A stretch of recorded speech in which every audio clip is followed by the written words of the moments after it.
Hey there! Tonight, we re-stepping inside the stone walls of a medieval tower, but don't ye expect anything cozy or comfortable. These towering fortresses, built to protect and defend, were anything but welcoming.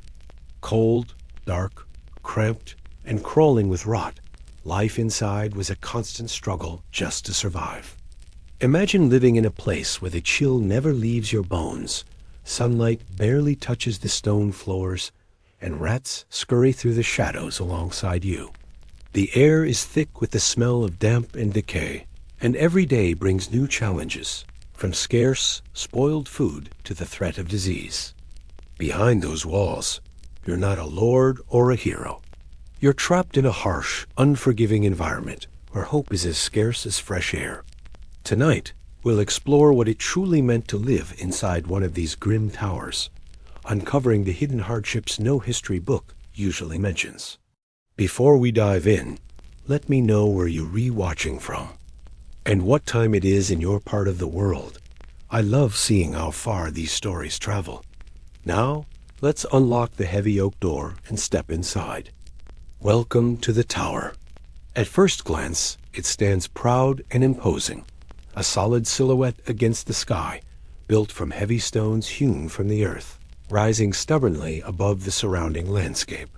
Medieval towers were designed as bastions of defense, places where lords, soldiers, and sometimes entire communities sought refuge from enemies. But behind their daunting walls, these structures were far from comfortable.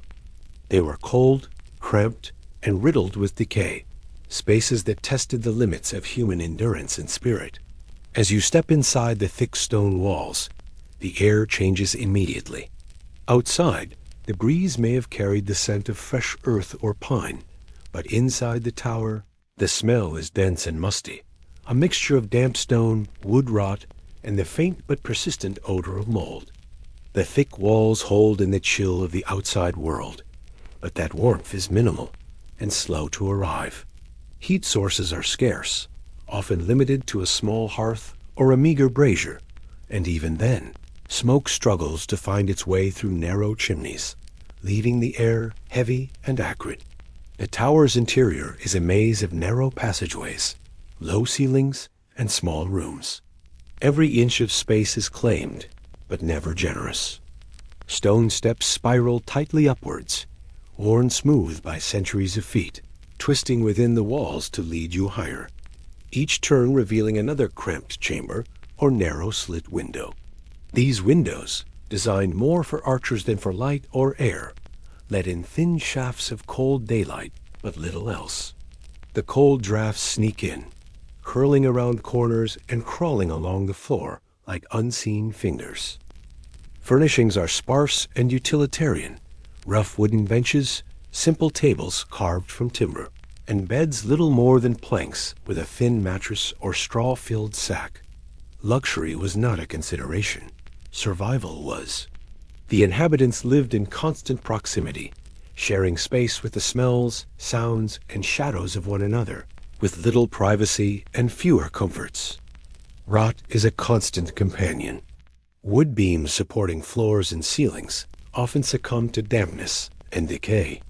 The heavy stone walls, though sturdy, are porous and soak up moisture from the earth and rain.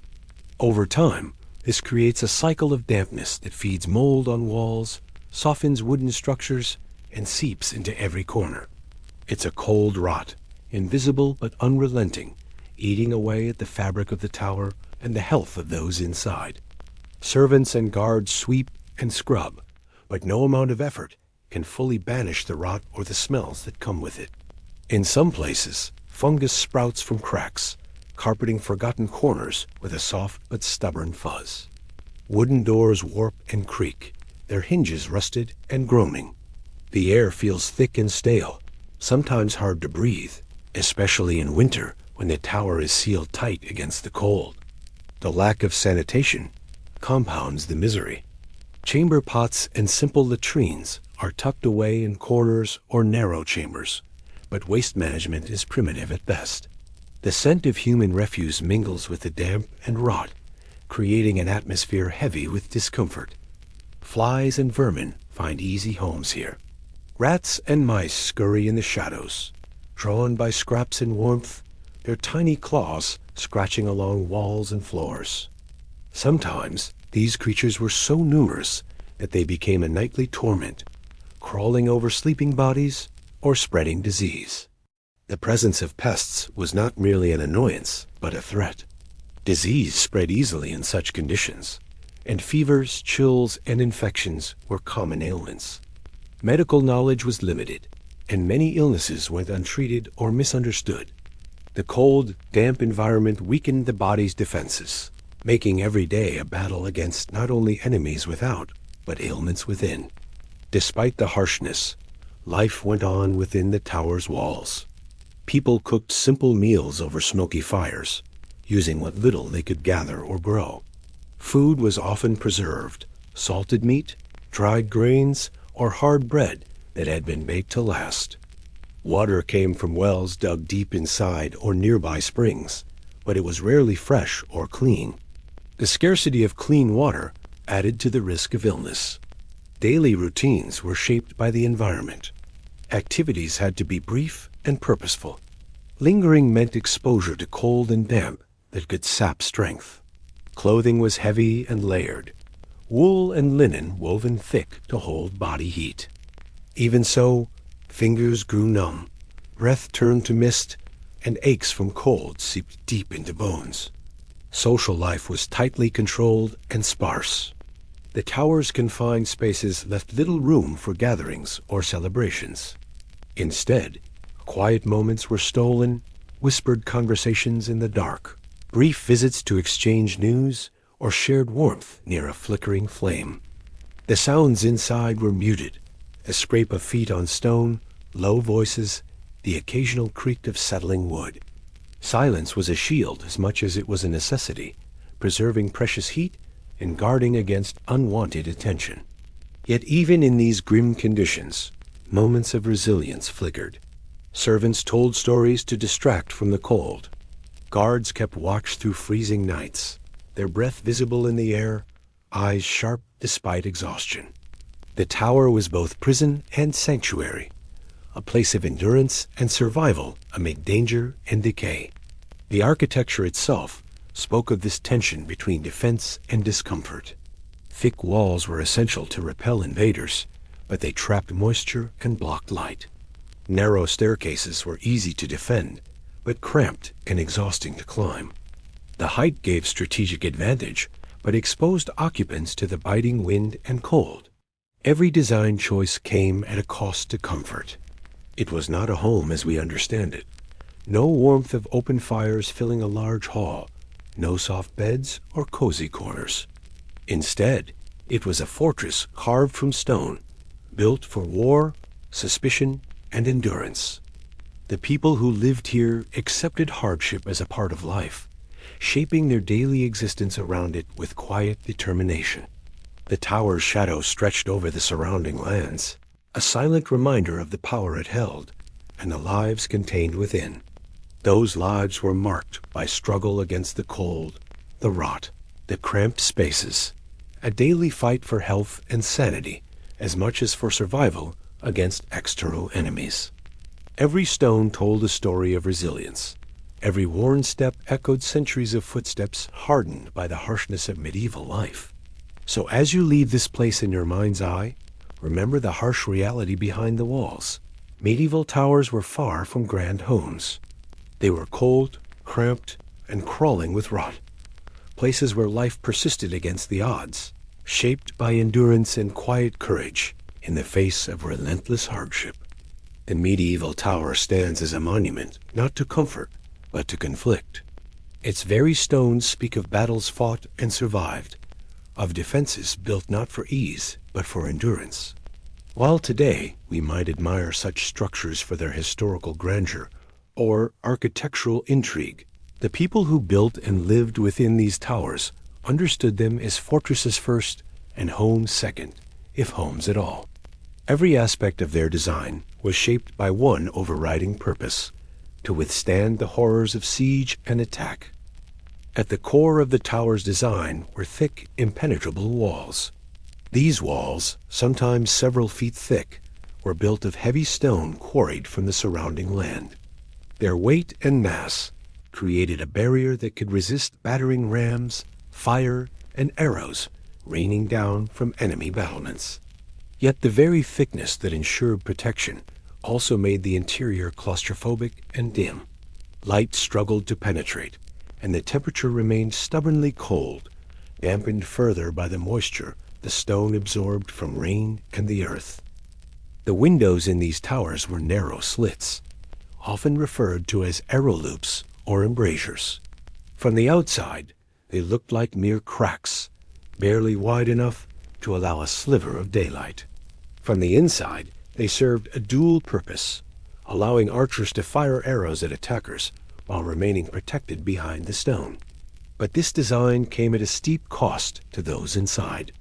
The slender windows let in minimal light and almost no warmth. The outside air swept through these openings relentlessly, carrying biting winds, rain, and even snow into the confined chambers within. These windows were too small to serve as exits or points of fresh air in any meaningful way. Ventilation was poor, leading to stale, cold interiors where smoke from fires lingered and moisture collected. The very features that made the tower defensible also made it inhospitable. In essence, the medieval tower was a prison of stone, a refuge from external threats, but a harsh environment for those who dwelled inside. Heavy wooden doors sealed the entrances, often reinforced with iron bands and studded with large nails to resist forced entry. These doors were formidable barriers, designed to withstand battering and prevent invaders from breaching the tower. But their weight and thickness also made them difficult to open and close, and they lacked any insulating qualities. When sealed shut against a siege, these doors contributed to the suffocating atmosphere within. Moreover, such doors rarely had the convenience of modern locks or keys. Instead, guards relied on bolts, bars, or chains to secure the entrance from inside. The very act of securing the tower against enemies contributed to its sense of confinement. Those inside were safe, yes, but trapped, with little chance to escape if danger ever came from within. The internal layout reflected this prioritization of defense over comfort. Rooms were often small and windowless, carved out of stone with little attention to ventilation or light. Floors were made from rough timber planks, often rotting from constant dampness or directly from stone slabs cold to the touch. Ceilings were low, forcing those inside to stoop or move carefully through narrow corridors. In many towers, the stairs were winding and narrow, designed to slow attackers and favor defenders, but exhausting for the inhabitants. These narrow, twisting staircases often spiraled upwards in a clockwise direction, giving an advantage to right-handed defenders coming down and forcing attackers to fight awkwardly. But for those who lived within, climbing these steps daily was a physical strain, especially when burdened with weapons, armor, or supplies. The limited space offered little room for movement or privacy, creating a persistent sense of confinement and discomfort. Beyond the architectural choices, the furnishings within the tower revealed just how little emphasis was placed on comfort. Walls were bare stone, unadorned save for the occasional tapestry or hanging shield. Furniture was crude and functional. Wooden benches, rough tables, and beds consisting of simple wooden frames topped with straw mattresses or animal skins. These beds, often placed close together in shared rooms, offered scant warmth or softness. A chill of stone walls seeped through thin bedding, and occupants had to rely on heavy cloaks and layered clothing to fend off the cold. Heating was minimal and inefficient. Large hearths were rare. Instead, small braziers or fire pits burned with limited fuel. Smoke often struggled to escape through narrow chimneys or vents, filling the tower's interior with acrid fumes that mingled with the damp stone smell. These fires provided a fragile comfort, a small circle of warmth in a vast coldness. But their presence was a constant source of concern. Too much smoke could betray the tower's position to enemies, while insufficient fire left occupants vulnerable to frostbite and illness. Water supply and sanitation further emphasized the tower's inhospitable nature. Many towers were built atop rocky hills or remote outposts where fresh water was scarce. Wells were dug deep within or nearby, but water was often stagnant and cold. Carrying water up steep stairs was exhausting, and its scarcity limited hygiene and cooking. Simple latrines were tucked into corners or small chambers, often opening directly outside or into moats or cesspits. The result was foul odors, flies, and a high risk of disease. The tower's residents understood this reality intimately. They accepted filth, cold, and discomfort as the price of survival. Yet these conditions contributed to the spread of illness and debilitation. The cramped quarters meant that sickness could spread rapidly, and medical knowledge of the time was woefully inadequate. A single outbreak of disease could decimate the tower's inhabitants, weakening defenses and morale alike. Despite the hardships, the tower was home to a complex social world. Lords and their retainers, soldiers and servants all coexisted in this confined space.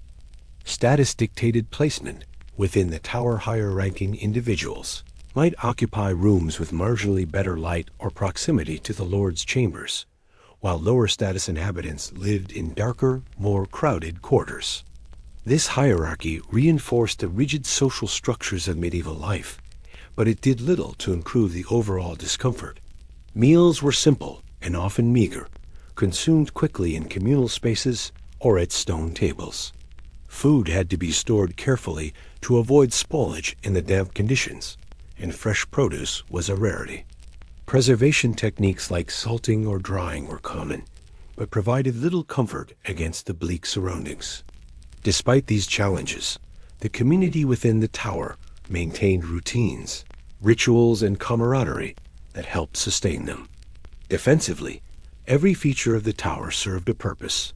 Thick walls to resist siege engines and projectiles, narrow windows to defend while minimizing vulnerability, heavy doors to keep enemies out, and a layout designed to confound attackers. But these same features shaped the daily life of those inside, creating an environment that was far from hospitable. The medieval tower was a fortress, a refuge, and a prison all at once. The people who lived there adapted to its harshness with quiet resilience. They endured the cold stone underfoot, the dampness that seeped into their bones, the dark corners filled with rot and vermin.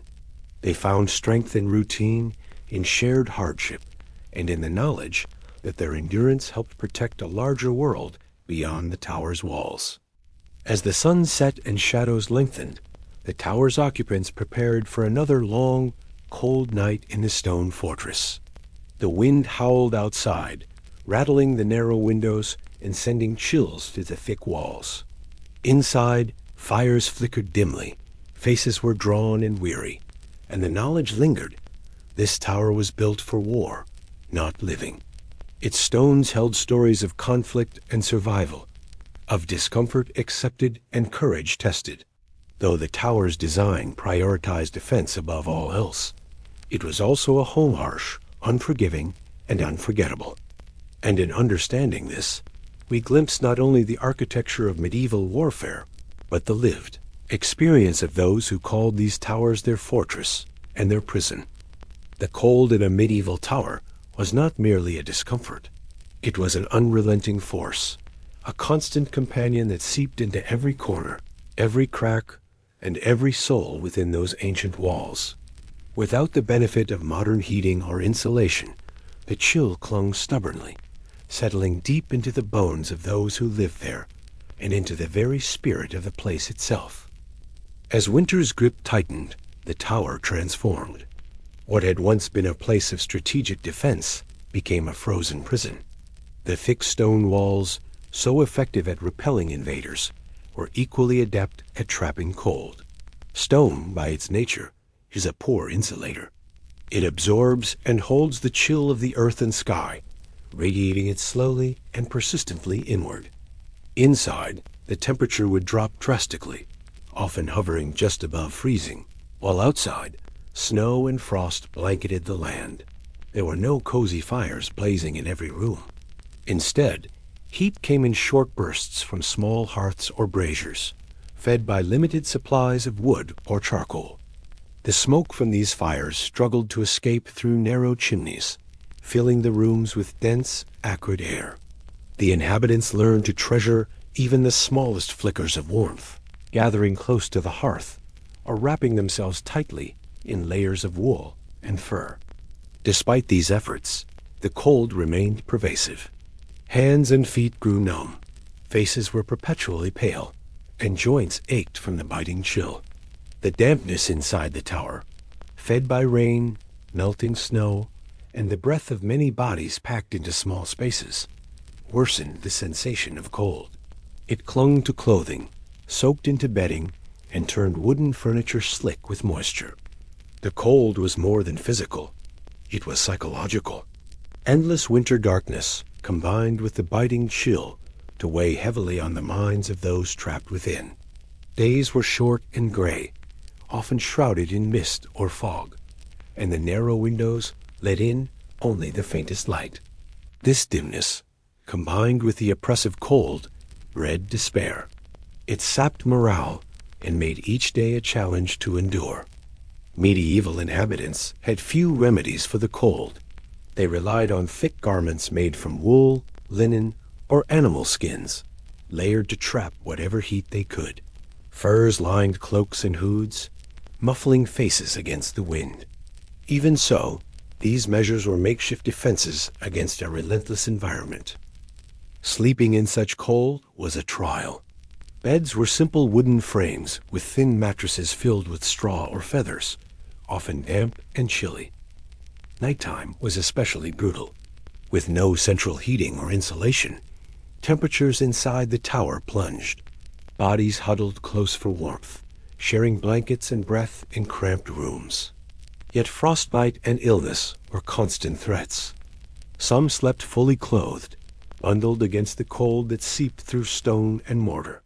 Daily routines shifted around the cold. People moved deliberately to stay warm. Standing still was avoided, as was lingering near windows or doors where drafts entered. Tasks were performed quickly to minimize exposure, and those outside the tower faced even harsher conditions, battling wind, snow, and ice. Food and drink offered little respite. Hot meals were scarce, and water could freeze in containers or wells. The bitter cold made it difficult to grow or preserve fresh food during winter months, increasing reliance on salted or dried provisions that offered little comfort. The scarcity of fresh nutrition weakened bodies, making them more vulnerable to the cold's effects. Children and the elderly were particularly at risk. Their bodies struggled to generate or retain heat, and illness was common. Many did not survive harsh winters, their names lost to time along with the stories of their struggle. The tower's design offered few solutions to the cold. Narrow windows kept out attackers, but let in biting drafts. Thick walls retained moisture and cold in equal measure. Fireplaces were small and inefficient, often located in central halls rather than individual rooms. The chimneys, narrow and crooked, limited airflow, causing smoke to linger and sometimes forcing fires to be kept low. Some towers included guardrobes medieval toilets built into the walls, often opening directly outside or into cesspits. These features, while practical, added to the cold and dampness inside, as doors or openings allowed chilling air to enter. The psychological toll of this unyielding cold cannot be overstated. It fostered a sense of isolation and vulnerability. The tower, meant to be a refuge from enemies, sometimes felt more like a tomb sealed in frost. The long, cold nights stretched endlessly, marked only by the dim glow of a fire and the muffled sounds of wind and stone settling. Stories passed between inhabitants told of people losing their minds in the dark and cold, of despair so deep it felt like the end of days. The cold was a relentless adversary, just as dangerous as any siege weapon or invading army. Yet Amid the cold and darkness, life persisted. People adapted in remarkable ways. They developed routines to keep moving and stay warm, crafted thicker clothing, and learned to make the most of scarce resources. Fires were tended with care, and communal gatherings near hearths became vital for both warmth and morale. The cold shaped the rhythms of medieval life, dictating when to work, when to rest, and how to survive. It was a force both external and internal, a harsh reality that tested bodies and spirits alike in the end. The cold that never leaves is more than just a physical phenomenon. It is a testament to human resilience and endurance, to lives lived in the shadow of relentless hardship. The medieval tower, with all its stones and shadows, was a place where cold was a constant threat, yet also a backdrop against which courage and survival played out, day after frozen day. In the thick, unyielding stone walls of a medieval tower, light was a precious, fleeting visitor. The windows, narrow slits designed more for defense than illumination, let in but a faint glow. These tiny apertures, often called arrow loops or embrasures, were barely wide enough to admit the softest shaft of sunlight. Inside, the world was cloaked in shadows, a dim twilight that seemed to stretch endlessly, blurring the boundaries between day and night. Here, darkness ruled not just the hours after sunset, but lingered stubbornly through the daylight hours, shrouding the tower's inhabitants in a constant veil of gloom. The design of these windows was purposeful, a fortress-minded choice aimed at minimizing vulnerability. Wide openings could become easy targets for enemy arrows or siege engines. Instead, the narrow slits allowed defenders to shoot arrows outward, while presenting almost no opening for attackers to exploit. But this protection came at a steep cost to those living within. The scant light that filtered in was fractured and faint, failing to chase away the pervasive shadows or warm the cold air. Without ample daylight to mark time or enliven rooms, the daily rhythm of life became muted and disorienting. Morning, noon, and evening lost their clear edges. The dimness inside the tower made every task harder reading a map. Tending to wounds, preparing a meal, or simply moving through cramped corridors demanded extra effort and care. The eyes strained to adjust to the low light, while the mind struggled to maintain a sense of order when natural cues were absent. This enduring twilight played tricks on the senses. Shadows clung to corners, danced on rough stone walls, and deepened in narrow passageways. The faint flicker of a torch or candle became a lifeline in the dark, casting long, trembling shapes that flickered and shifted with the slightest movement of air. In such a world, every shadow held a hint of threat. Every unfamiliar sound seemed amplified, turning the tower into a place where fear and imagination intertwined. The cold darkness seeped into the very fabric of daily life.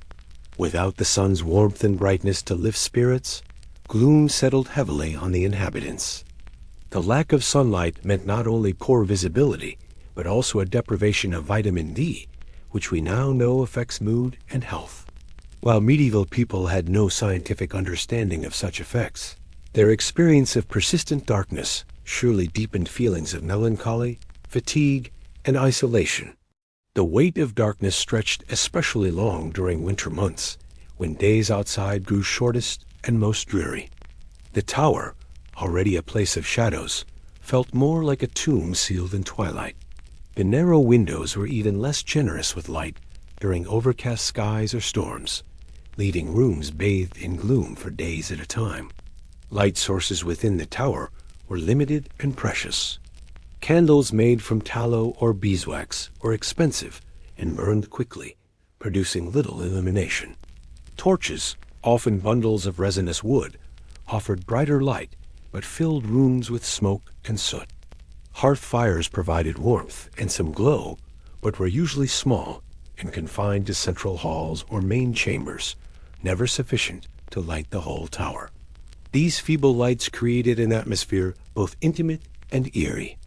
Their flickering flames cast a warm golden glow on cold stone surfaces, but also exaggerated shadows.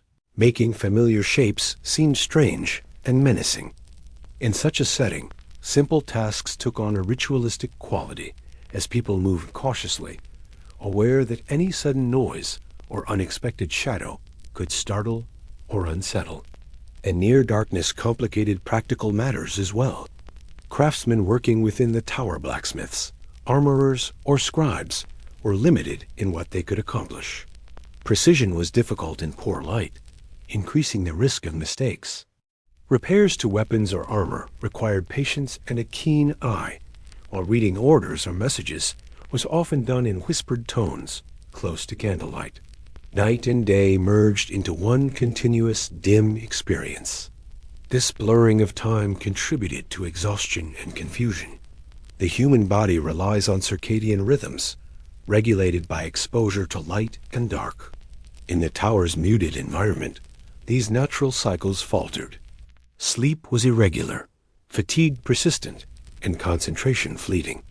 Soldiers and servants alike found their endurance tested not just by physical labor, but by the psychological strain of living in perpetual twilight.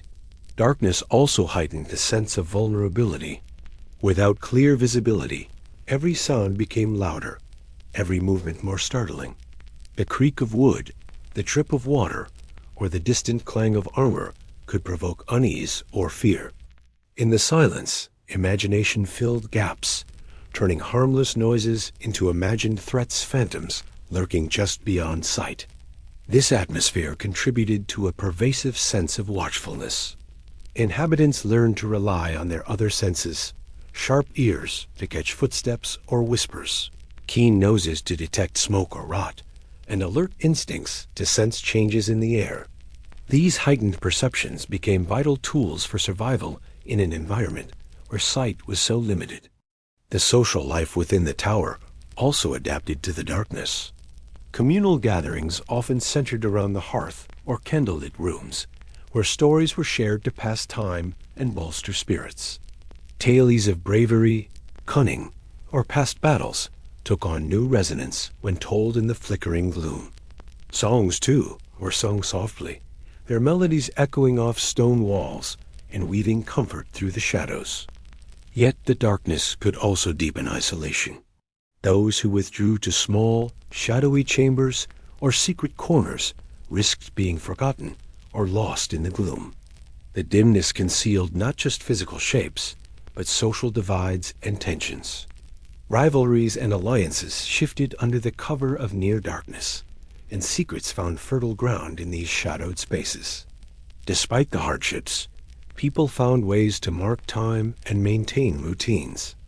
Bells tolled at set hours, signaling meals, prayers, or guard changes.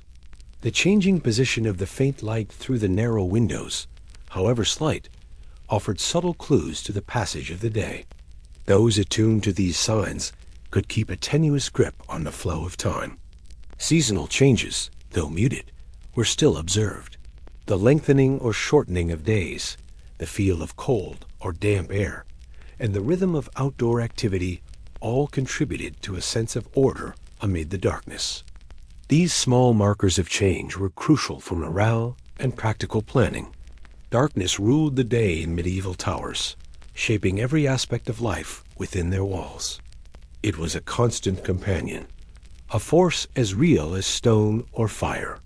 The near absence of light blurred the boundaries of time, tested the limits of endurance, and fostered an atmosphere both intimate and unsettling. Living in such gloom demanded resilience and adaptation. The tower's inhabitants endured the shadows with quiet determination, finding warmth in small fires, comfort in shared stories, and strength in communal bonds. They navigated the darkness not just with their eyes, but with their hearts and minds. In this world of stone and shadow, every faint ray of light was a blessing, every flicker of flame a beacon. Darkness ruled the day, but it could not extinguish the human spirit that endured within. Inside the medieval tower, space was a luxury that few could afford. Thick stone walls enclosed rooms that were modest in size at best, often cramped and cluttered, filled with the many lives forced to coexist within the fortress's narrow confines. Lords and ladies, soldiers and servants, craftsmen and sometimes even prisoners. These diverse groups shared close quarters, their lives woven tightly into the fabric of a building designed more for defense than comfort. The architecture of the tower reflected its martial purpose. Rooms were designed to withstand sieges and attacks, not to offer spaciousness or ease. Thick walls left little room inside, and the vertical nature of the structure meant that living spaces were stacked tightly, one above the other, connected by narrow, winding staircases that often twisted sharply and sometimes became almost claustrophobic in their narrowness. Privacy was rare and fleeting. A single chamber might serve multiple purposes: sleeping quarters by night, meeting place by day, and storage space whenever necessary. The number of inhabitants could swell suddenly as additional soldiers or servants arrived, or prisoners were brought in, further cramping already tight spaces. People found themselves pressed side by side, their movements restricted by furniture, belongings, and one another. Rooms had to serve multiple functions. Beds were simple wooden frames topped with rough straw mattresses, sometimes shared by more than one occupant to conserve space and warmth. Chairs were few, and stools or benches often took their place. Tables were small and crowded with the tools, weapons, or foodstuffs of those who used the room. Personal possessions were kept to a minimum, packed tightly into chests or sacks that often cluttered corners and narrow shelves. Inhabitants adjusted to these conditions with a mix of resilience and resignation.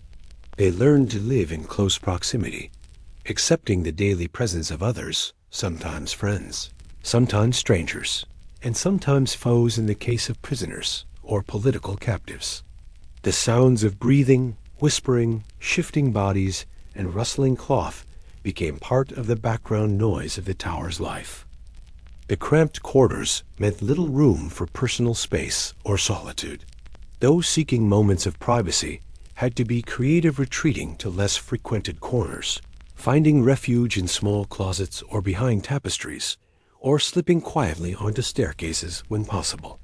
Yet even these sanctuaries were often temporary, easily disturbed by the comings and goings of others. Crowded living conditions fostered a complicated social environment. Cooperation and conflict mingled in equal measure. On one hand, people shared their burdens, looked out for one another, and found camaraderie in their shared struggle. On the other, tensions simmered beneath the surface. Frustrations over space, noise, and privacy could flare into disputes or grudges. Sanitation posed a major challenge in such crowded conditions. Medieval towers lacked modern plumbing, and the few garderobes or privies were shared by many, often located inconveniently far from living spaces or accessible only by narrow stairways. The close quarters meant that smells of waste and unwashed bodies mingled with the sense of cooking fires and damp stone, creating an atmosphere that could be overpowering. Disease spread quickly in these conditions. Close contact, limited ventilation, and poor hygiene made the tower a breeding ground for illnesses. Respiratory infections, skin diseases, and fevers ran rampant, fueled by the crowded, damp environment. Medical care was rudimentary at best, and the sick were often isolated when possible, but such measures were difficult to enforce when space was scarce. The physical discomfort of cramped rooms was compounded by the emotional toll of living so tightly packed. Individuals struggled to maintain their dignity and sense of self amid constant proximity and limited privacy. Personal belongings, such as a cherished cloak or small trinket, became important reminders of identity and autonomy. Despite these hardships, life continued with remarkable persistence. Inhabitants developed routines and rituals to manage the challenges of crowded living. Shared meals became occasions for socializing and bonding, even as space was tight. Storytelling, singing, and quiet conversations provided relief from the claustrophobic environment. Sleeping arrangements required coordination and flexibility. Those on watch or duty slept in shifts, while others tried to rest when possible, despite the constant sounds and movements around them. The need for warmth often meant huddling together under shared blankets or furs, with bodies pressed close to fend off the cold stone. The layout of the tower also affected social hierarchies. Higher floors often belonged to the lord and his family, with slightly larger rooms and better views. Lower levels housed soldiers, servants, or prisoners, with smaller, more crowded spaces. This physical separation reinforced social divisions, but even the lord's quarters were far from spacious by modern standards. Prisoners, when held in the tower, experienced the harshest conditions. Confined to tiny cells or cramped chambers, often underground or in poorly lit corners, they endured isolation alongside physical discomfort. Their confinement was sometimes prolonged, and the lack of space compounded their suffering. Ventilation was another concern in these crowded quarters. Narrow windows admitted little fresh air, and the stone walls absorbed moisture, creating damp and stale conditions. Smoke from fires and torches often hung heavy in rooms, mixing with the odors of human presence and the earth itself. Fresh air was a precious commodity, especially in winter, when windows and doors remained tightly shut against the cold. The challenge of maintaining cleanliness in such conditions was immense. Floors were often dirt or rough stone, swept only occasionally. Bedding was reused and seldom washed. Clothes were worn until threadbare, adding to the discomfort. Despite these difficulties, people adapted, finding small ways to keep their spaces as livable as possible. The presence of animals in the tower added another layer to the crowdedness. Horses, dogs, or even smaller livestock might be housed in lower levels or attached stables. Their sounds and smells blended with those of human inhabitants, contributing to the sensory overload of the tower's interior. Animals served practical roles: transport, companionship, or food supply, but their presence also heightened the challenges of limited space and hygiene. Rats and other vermin found easy access among the crowds, feeding on scraps and nesting in hidden corners, creating yet another problem for tower dwellers. Amid the pressure of space and the constant proximity of others, moments of solitude became treasured. People sought to carve out brief respites, a quiet corner to pray, a narrow stairway to breathe fresh air, a ledge beside a window to watch the changing sky. These small spaces provided relief from the crowded rooms, helping maintain mental balance in a world where personal freedom was limited. The psychological impact of living in cramped quarters cannot be overstated. The stress of constant company, lack of privacy, and the noise of many lives intersecting weighed heavily. Some turned inward, others sought distraction or companionship. Conflicts sometimes erupted, but so too did acts of kindness, support, and shared endurance. Cramped quarters also shaped the rhythms of daily life. Activities had to be carefully scheduled and coordinated. Meals were eaten in shifts or in small groups. Work tasks were performed wherever space allowed. Guards moved silently through narrow corridors, balancing the need for vigilance with the desire not to disturb others. Visitors or new arrivals disrupted the fragile balance. Bringing additional people into an already crowded tower created tension and required adjustments. Hosts did their best to accommodate, but space was often so limited that new arrivals slept on floors or in any available corner. The walls themselves seemed to close in, absorbing the sounds and energy of so many lives packed together. The stone echoed with footsteps, voices, laughter, and sometimes cries. Yet it also held stories of resilience, survival, conflict, and community forged under pressure. Life in such tight confines was far from easy, but it was life nonetheless. The people who called the tower home adapted with grit and grace, finding ways to coexist, to live, and sometimes even to find moments of joy despite the cramped and crowded conditions. In the end, the medieval tower was a crucible of human endurance. Cramped quarters and crowded rooms tested the limits of comfort and patience. It also fostered bonds and shared strength. Every inch of space was claimed and reclaimed, every corner filled with the traces of lives lived in shadow and stone. The tightness of the tower's interior was a constant challenge, but it was also a reminder of the fortitude required to survive in a world shaped by war, defense, and unyielding stone. In the cold, shadowed confines of a medieval tower, the very walls seemed alive with a slow, creeping decay.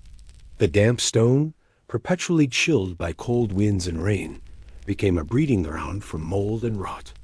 Moisture found its way through every crack and crevice, settling on walls, floors, and wooden beams alike, creating an environment where decay spread quietly but relentlessly. The stone walls, thick and rough-hewn, absorbed water over time, their surfaces darkening with patches of moss and mildew. In damp corners, thick clumps of mold grew unchecked, their spongy texture and musty odor a constant reminder of the tower's struggle against the elements. The air inside was heavy with the scent of earth and rot, an omnipresent background note that clung to clothing, skin, and breath. Wooden beams, crucial structural supports in ceilings and floors, suffered most visibly from this relentless moisture. Over years of damp exposure, beams warped and sagged, some cracked under pressure, threatening the integrity of rooms above. The creaking groan of stressed wood became a familiar sound, echoing through the tower's chambers like a whispered warning. Floorboards, too, were victims of this creeping rot. In places, the wood softened and weakened, creating uneven footing and even dangerous gaps. Steps that once felt solid could suddenly shift beneath a cautious foot, reminding inhabitants of the tower's slow decay. In some areas, planks were replaced repeatedly, a constant struggle to maintain livable conditions amid the invading dampness. The persistent moisture also invited an unwelcome host of insects and vermin. Termites and wood-boring beetles found ample food in the weakened beams, tunneling silently through once solid timber, accelerating its destruction. Rats and mice, thriving in the damp and dark, burrowed among the decay, leaving trails of droppings and adding their own foul odors to the already oppressive atmosphere. These pests were more than a nuisance. Their presence exacerbated the spread of disease and discomfort. Fleas, lice, and other parasites bred easily in such conditions, infesting clothing, bedding, and bodies. For the tower's inhabitants, the rot was not only a structural menace, but a constant threat to health and well-being. The smell of decay permeated every corner of the tower. It mingled with the sense of cooking fires, unwashed bodies, and animal pens, creating a complex and often overwhelming mixture. The musty, sour odor of mold and rot clung stubbornly to fabrics, walls, and hair. Even the cleanest individuals found themselves unable to escape it. This odor had psychological effects as well. It was a reminder of the tower's impermanence and vulnerability, a subtle but persistent presence that weighed on the spirit. In such an environment, comfort was elusive, and the constant sensory assault challenged morale and endurance.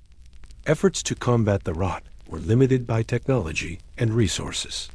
Medieval builders knew that moisture was the enemy of longevity, but without modern damp-proofing or ventilation systems, their options were few.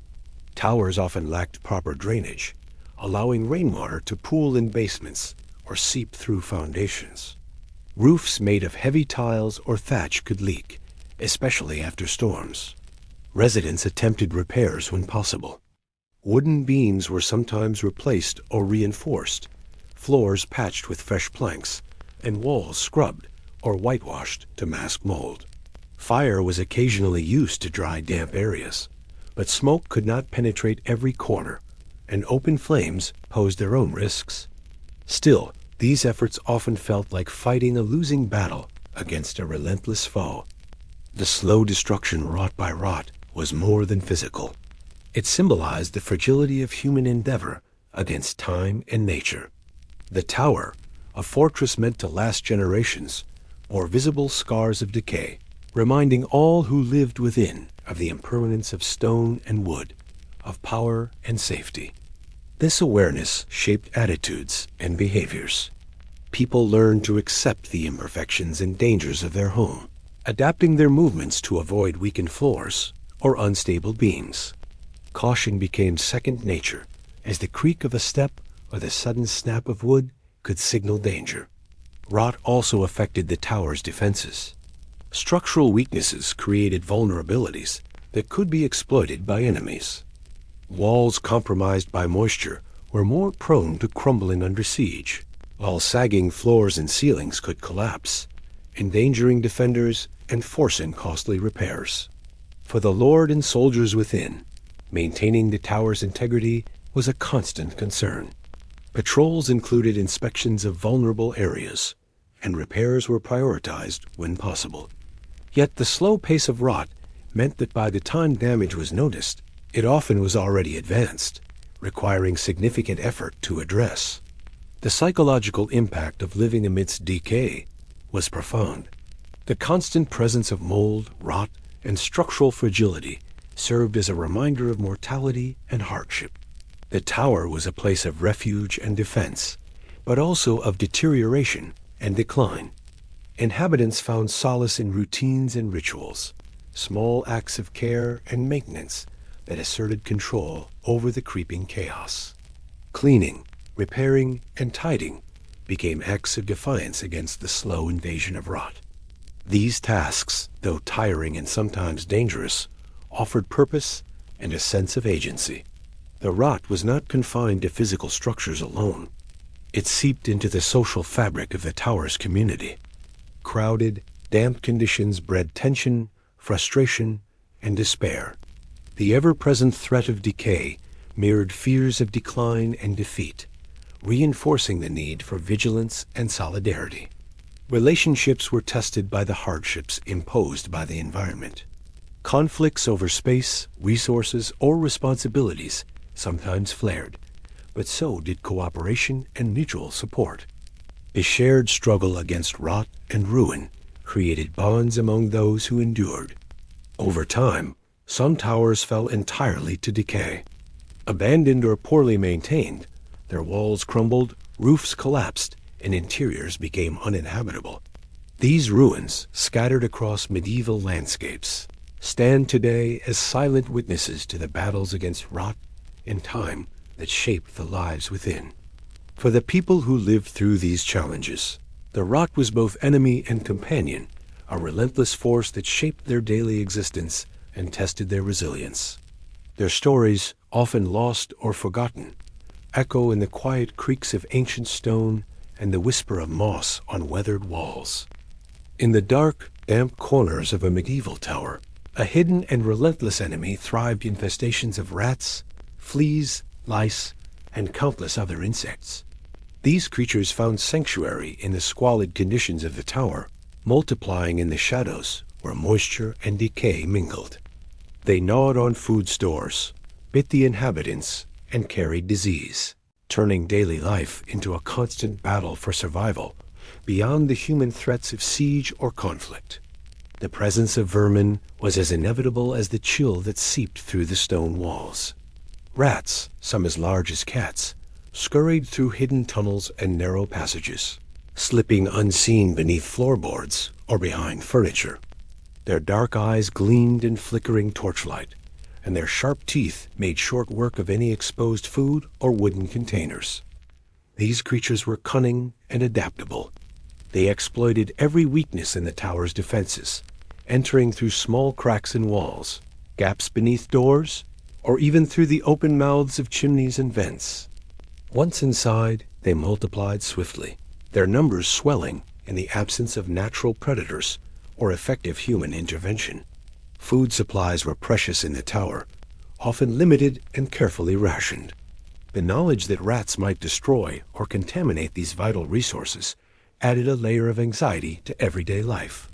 Baskets of grain, sacks of dried beans, or cured meats stored for winter could be ruined overnight, forcing inhabitants to conserve even more tightly or risk starvation. Fleas and lice compounded these troubles. These tiny parasites infested clothing, bedding, and even skin, biting relentlessly and causing unbearable itching and irritation. Their bites sometimes led to secondary infections, worsening the already difficult living conditions. The presence of lice and fleas was more than a discomfort. It was a serious health concern. These insects were vectors for disease, spreading illnesses like typhus and plague among the crowded and unhygienic inhabitants. Outbreaks of such diseases could decimate a tower's population, leaving survivors weakened and vulnerable. Rats also played a role in spreading disease. Their droppings and urine contaminated food and water supplies, while their bodies could carry fleas infected with deadly pathogens. The close proximity of rats and humans in the cramped quarters of the tower made transmission of illness almost unavoidable. Residents took measures to combat these infestations, but their tools and knowledge were limited. Cats were often kept to hunt rats, providing some relief, but not enough to eradicate the problem. Traps made from crude materials caught a few pests, but were far from effective against the multiplying hordes. Cleaning was a constant but Sisyphean task. The cramped, crowded spaces were difficult to keep free of debris, where vermin could hide and breed. Without running water or modern sanitation, waste accumulated quickly, further attracting pests. Bedding was washed infrequently, if at all, allowing lice to flourish. Despite these challenges, inhabitants adapted to coexist with their unwanted companions. Sleeping and working amid the scurrying of rats and the itch of flea bites became part of daily reality. The mental toll of such conditions weighed heavily, adding to the physical discomfort and stress. The psychological impact of vermin infestations was significant. Constant exposure to these creatures bred feelings of helplessness and disgust. The knowledge that one's food could be stolen or spoiled, that one's skin could be relentlessly bitten, made rest and relaxation nearly impossible. Yet amidst the misery, moments of resilience emerged. Some found humor in the struggle, sharing stories of daring rat hunts or the cleverest traps.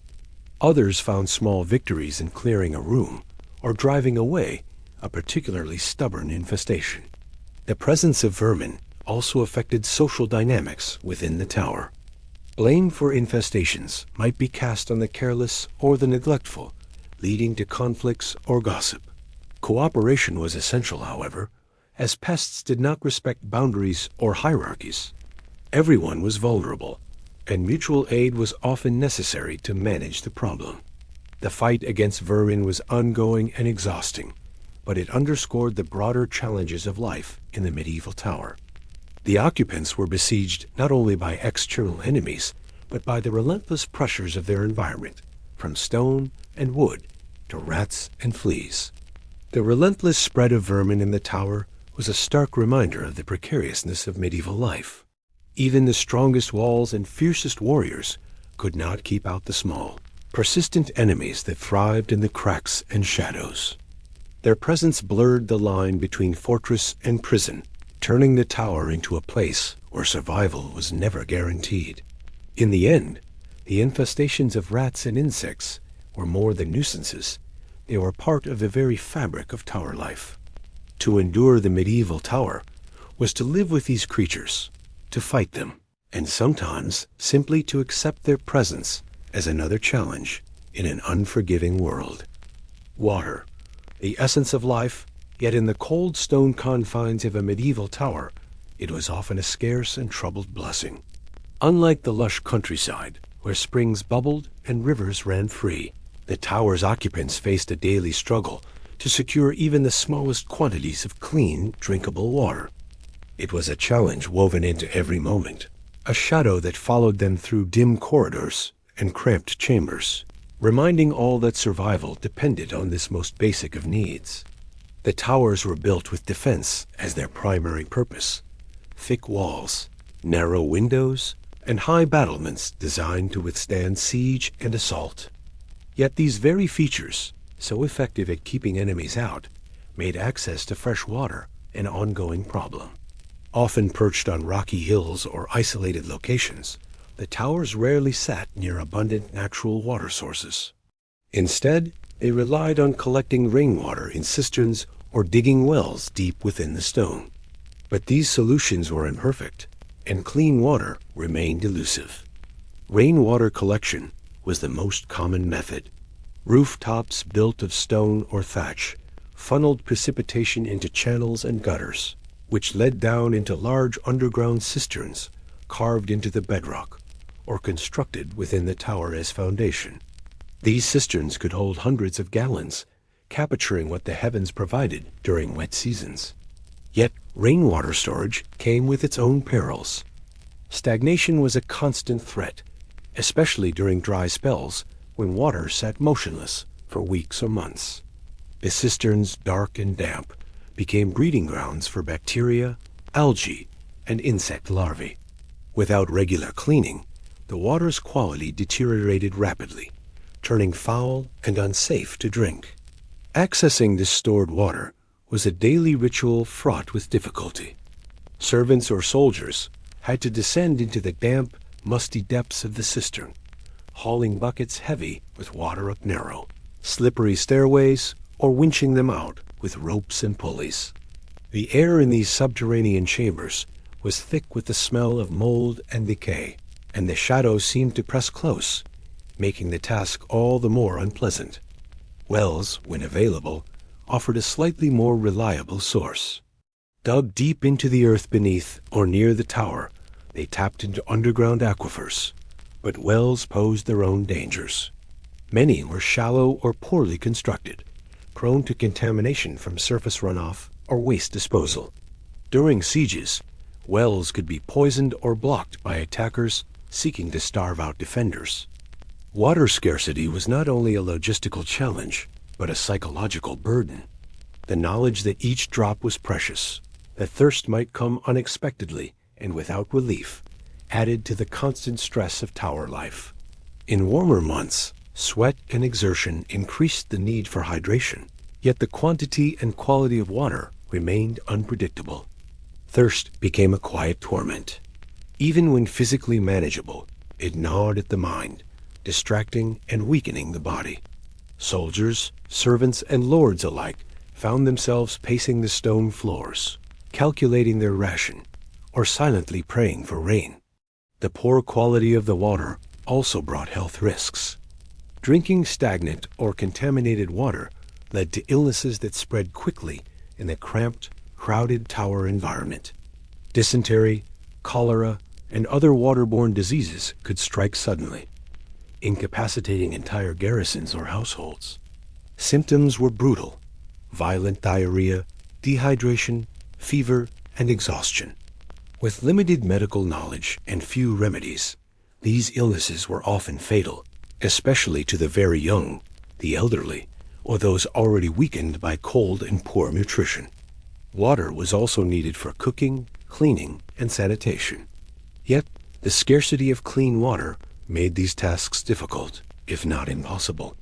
Washing dishes or clothing required rationing precious supplies. Toilets or latrines within the tower were often primitive, relying on buckets or pits, which, combined with poor drainage, added to contamination risks. This lack of sanitation compounded the vermin problem, encouraging infestations of flies and rats attracted to waste and dampness.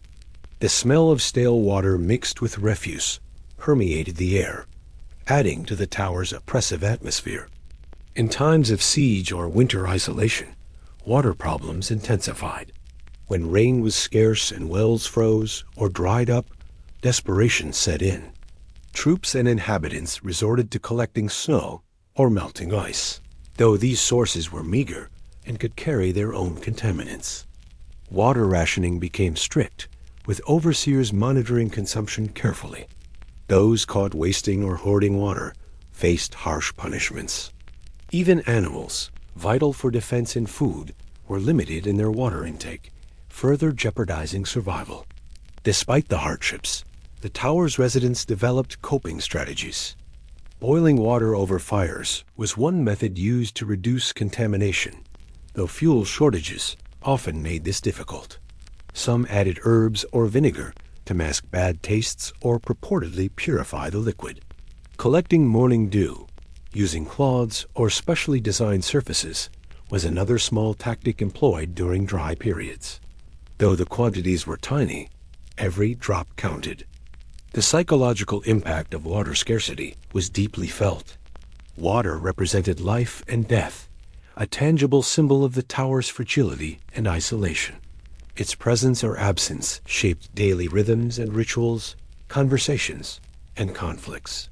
Those responsible for managing water supplies held significant authority as they controlled a resource essential to all. This responsibility could foster cooperation or jealousy and mistrust, especially when tensions ran high during difficult seasons.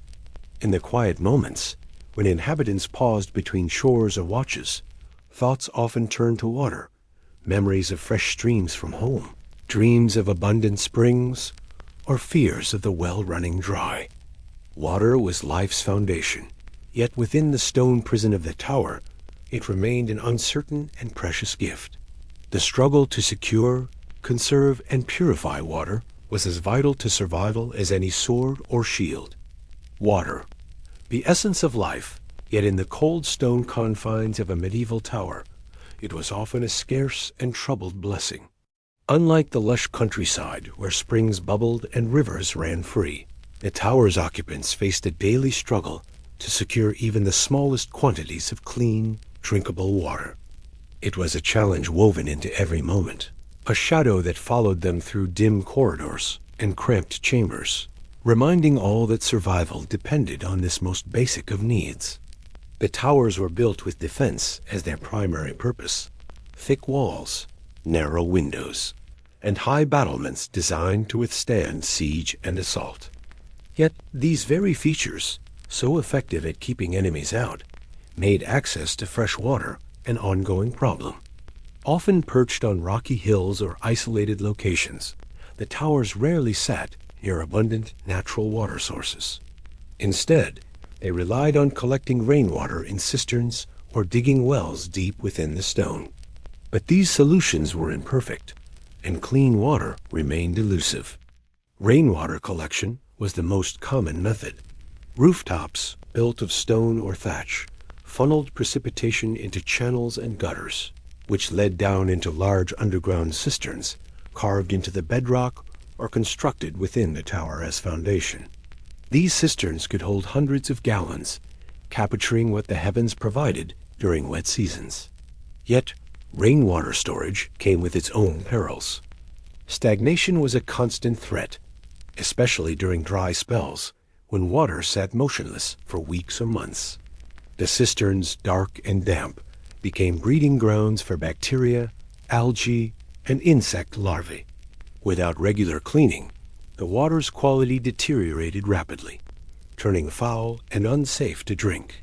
Accessing this stored water was a daily ritual fraught with difficulty. Servants or soldiers had to descend into the damp, musty depths of the cistern, hauling buckets heavy with water up narrow, slippery stairways, or winching them out with ropes and pulleys. The air in these subterranean chambers was thick with the smell of mold and decay, and the shadows seemed to press close, making the task all the more unpleasant. Wells, when available, offered a slightly more reliable source. Dug deep into the earth beneath or near the tower, they tapped into underground aquifers. But wells posed their own dangers. Many were shallow or poorly constructed, prone to contamination from surface runoff or waste disposal. During sieges, wells could be poisoned or blocked by attackers seeking to starve out defenders. Water scarcity was not only a logistical challenge, but a psychological burden. The knowledge that each drop was precious, that thirst might come unexpectedly and without relief, added to the constant stress of tower life. In warmer months, sweat and exertion increased the need for hydration, yet the quantity and quality of water remained unpredictable. Thirst became a quiet torment. Even when physically manageable, it gnawed at the mind, distracting and weakening the body. Soldiers, servants, and lords alike found themselves pacing the stone floors, calculating their ration, or silently praying for rain. The poor quality of the water also brought health risks. Drinking stagnant or contaminated water led to illnesses that spread quickly in a cramped, crowded tower environment. Dysentery, cholera, and other waterborne diseases could strike suddenly, incapacitating entire garrisons or households. Symptoms were brutal: violent diarrhea, dehydration, fever, and exhaustion. With limited medical knowledge and few remedies, these illnesses were often fatal, especially to the very young, the elderly, or those already weakened by cold and poor nutrition. Water was also needed for cooking, cleaning, and sanitation. Yet, the scarcity of clean water made these tasks difficult, if not impossible. Washing dishes or clothing required rationing precious supplies. Toilets or latrines within the tower were often primitive, relying on buckets or pits, which, combined with poor drainage, added to contamination risks. This lack of sanitation compounded the vermin problem, encouraging infestations of flies and rats attracted to waste and dampness. The smell of stale water mixed with refuse permeated the air, adding to the tower's oppressive atmosphere. In times of siege or winter isolation, water problems intensified. When rain was scarce and wells froze or dried up, desperation set in. Troops and inhabitants resorted to collecting snow or melting ice, though these sources were meager and could carry their own contaminants. Water rationing became strict, with overseers monitoring consumption carefully. Those caught wasting or hoarding water faced harsh punishments. Even animals, vital for defense and food, were limited in their water intake, further jeopardizing survival. Despite the hardships, the tower's residents developed coping strategies. Boiling water over fires was one method used to reduce contamination, though fuel shortages often made this difficult. Some added herbs or vinegar to mask bad tastes or purportedly purify the liquid. Collecting morning dew, using cloths or specially designed surfaces, was another small tactic employed during dry periods. Though the quantities were tiny, every drop counted. The psychological impact of water scarcity was deeply felt. Water represented life and death, a tangible symbol of the tower's fragility and isolation. Its presence or absence shaped daily rhythms and rituals, conversations, and conflicts. Those responsible for managing water supplies held significant authority as they controlled a resource essential to all. This responsibility could foster cooperation or jealousy and mistrust, especially when tensions ran high during difficult seasons. In the quiet moments, when inhabitants paused between chores or watches, thoughts often turned to water. Memories of fresh streams from home, dreams of abundant springs, or fears of the well running dry. Water was life's foundation, yet within the stone prison of the tower, it remained an uncertain and precious gift. The struggle to secure, conserve, and purify water was as vital to survival as any sword or shield. In the shadowed heart of a medieval tower, isolation was not merely a circumstance. It was a relentless presence, a silent companion that seeped into every stone and shadow. Though the tower stood as a bastion of defense against external enemies, within its walls, loneliness stretched long and deep, shaping the daily lives and minds of those trapped inside. The architecture itself seemed to encourage isolation. Thick stone walls muffled sounds, narrow windows framed bleak views of the surrounding land, and the confined spaces left little room for social gatherings or comfort. The tower was a fortress, yes, but also a prison, a place where days often dragged on with an oppressive stillness, broken only by distant echoes that reminded the occupants of the dangers beyond and their own fragile safety within. The days were long and slow. Time seemed to stretch and contract unpredictably. Dawn and dusk blurred together in the dim light that filtered through narrow slits, making it difficult to mark the passing hours. The monotony was suffocating, a heavy weight on the spirit.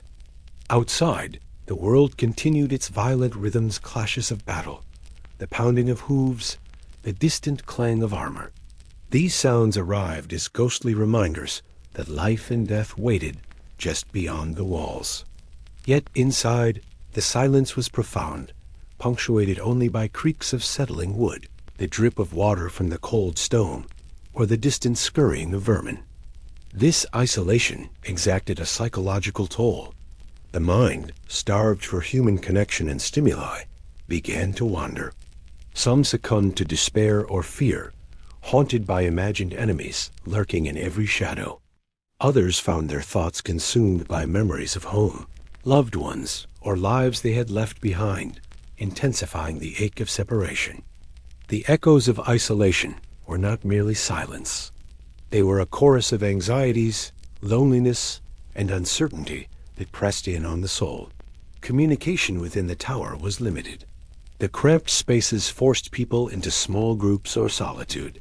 Conversations were often hushed, broken by the awareness that every sound could carry beyond walls or be overheard by watchful ears. The lack of distraction made the mind hyper-aware of its surroundings. Every creak of timber, every distant shout, became magnified, stirring nerves and fanning fears. Sleep was often fitful, interrupted by nightmares or the unsettling noises of the night. Yet, amidst the loneliness, human resilience found ways to assert itself. Bonds formed quietly between soldiers and servants, forged in shared hardship and mutual need. Stories were whispered in the dark, songs hummed softly to break the silence, and small rituals became lifelines. These moments of connection, though fragile and fleeting, offered a balm against the crushing weight of solitude. The isolation also heightened the senses. Occupants became attuned to the smallest details, the change in the wind's howl, the shift of shadows at dusk, the distant murmur of activity beyond the tower walls. This heightened awareness was both a survival mechanism and a source of constant tension. The mind, in its solitude, became a landscape of fears and hopes, memories and imaginings, creating a complex interior world shaped by the tower's silence. Isolation amplified the experience of pain and discomfort. Without distractions, the cold seemed sharper, the hunger pangs more insistent, and the aches of hard labor more acute. Emotional wounds, too, deepened in solitude, with grief and fear echoing endlessly within confined spaces. Some found solace in prayer or meditation, seeking spiritual refuge from the harshness of their environment. Others turned to drink or distractions like games or crude storytelling, grasping for moments of relief. The echoes of isolation also influenced the dynamics within the tower. Tensions could flare quickly when confined to small quarters with limited outlets. Frustrations, fears, and suspicions sometimes erupted into conflict, testing the fragile bonds of camaraderie. At times, the silence was broken by anger or despair, voices raised in arguments or cries of pain. Yet, these outbursts were often fleeting, swallowed once more by the omnipresent quiet. The tower's isolation was not merely physical, but deeply psychological. The separation from the outside world created a liminal space, a place between safety and threat, connection and abandonment. Life here was a constant negotiation with silence, solitude, and the yearning for escape. This isolation shaped the identities and destinies of those who lived within, leaving marks on their minds as indelible as the scars on their bodies. Despite its harshness, isolation was sometimes a crucible for strength. It forced inhabitants to confront their fears, cultivate patience, and find inner resources they might never have known. The loneliness became a teacher, shaping resilience, endurance, and a profound understanding of human limits. In the stillness, some found clarity. In the silence, a strange kind of companionship. The echoes of isolation in medieval towers were a reminder of the profound human cost of war and defense. Behind the stone walls and battlements lay not just strategies in battles, but lives marked by solitude, longing, and endurance. These echoes are the silent witnesses to centuries of hardship, reminding us that history is not just the story of kings and armies, but of the quiet struggles of those who lived, suffered, and survived in the shadows. High above the ground, where the winds whipped sharp against the cold stone, the battlements of a medieval tower stood as silent sentinels. These narrow parapets and arrow slits were the front line of defense, designed with precision to repel enemies and protect the tower's occupants. Yet, while these features were vital for survival in times of siege and battle, they also imposed harsh limitations on the lives of those who lived and fought behind them. The battlements were a marvel of medieval military architecture, rising like a crown around the tower's summit. They allowed archers and sentries to observe approaching foes from a protected vantage point, firing arrows, throwing stones, or pouring boiling oil upon attackers. Their crenellations, the alternating high and low sections of the wall, provided cover, enabling defenders to hide behind the solid merlons and then lean out to strike. The narrow arrow slits, long and thin vertical openings carved into the stone, allowed archers to shoot while minimizing their exposure. Yet these defensive features came at a cost. The very design that safeguarded lives in battle also restricted freedom of movement. The battlements were often narrow walkways, just wide enough for one or two men to pass, forcing soldiers to proceed single file. Heavy armor and weapons made movement even more cumbersome, and the rough, uneven stone underfoot was treacherous when wet or icy. In foul weather, the battlements offered little shelter from rain, snow, or biting wind. Sentinels posted here endured hours exposed to the elements, their breaths clouding in the cold air, fingers numbing despite gauntlets and gloves. The sharp chills seeped through gaps in armor, chilling bodies and spirits alike. The arrow slits themselves, while ingenious, trapped those who used them. Archers were confined to crouched or kneeling positions, their movements restricted by the narrowness of the openings. They could not easily stand or shift without exposing themselves. This physical constraint added to the fatigue of prolonged vigilance, making the defenders vulnerable to exhaustion. The constant tension of keeping watch, ready to fire at any sign of enemy movement, was a mental strain that wore heavily. Hours of stillness, broken only by sudden bursts of activity, blurred time and heightened nerves. Fresh air was another casualty of these defensive designs. The battlements and arrow slits, while open to the outside, did not allow for the kind of ventilation needed to keep the tower as upper chambers comfortable or healthy. The thick stone walls and narrow openings trapped stale air inside the tower, mingling with smoke from fires, the scent of sweat and leather, and the ever-present dampness. Those stationed near the battlements often found themselves caught between the biting cold outside and the suffocating air within. The clash of these extremes made breathing difficult, contributing to a persistent sense of weariness. The psychological effect of confinement so high above ground was complex. The battlements offered a sense of power and control, the ability to see far across the surrounding lands, to spot danger before it came close. This vantage point gave defenders hope and a measure of confidence. Yet, that same height amplified feelings of isolation. Soldiers on watch were physically separated from others below, alone with the wind and sky, left to their thoughts and fears. The horizon might promise freedom or doom, but the battlements kept them tethered to the tower's precarious existence. Movement between the battlements and the rest of the tower was controlled and often limited. Narrow staircases or ladders connected the battlements to the inner chambers, but these routes were steep, cramped, and sometimes perilous. Carrying weapons, armor, or supplies up and down these tight spaces was exhausting, especially during long watches or sudden alarms.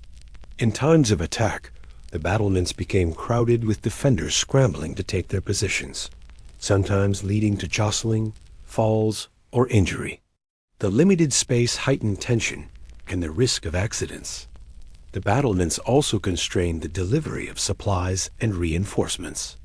Sending fresh arrows, food, or water to those posted high above required coordination and care. Any disruption could leave sentries vulnerable or ill-prepared, exacerbating the dangers they faced. The narrowness of the walkways meant that only a few people could pass at once, slowing movements and complicating responses to emergencies. The restriction of fresh air and movement extended beyond the battlements to the rooms directly beneath them. These upper chambers, often used as living quarters or storage, suffered from poor ventilation and cramped conditions. The cold winds blowing across the battlements could seep through cracks and gaps, chilling occupants below. Windows in these upper floors were usually small and covered with wooden shutters or iron bars, limiting light and airflow. As a result, rooms became stuffy, damp, and uncomfortable, contributing to respiratory problems and fatigue. Despite these challenges, the battlements were vital. Their design reflected a delicate balance between offense and defense, between protection and hardship. They symbolized the precarious existence of tower inhabitants, trapped within stone walls, yet always vigilant, always ready.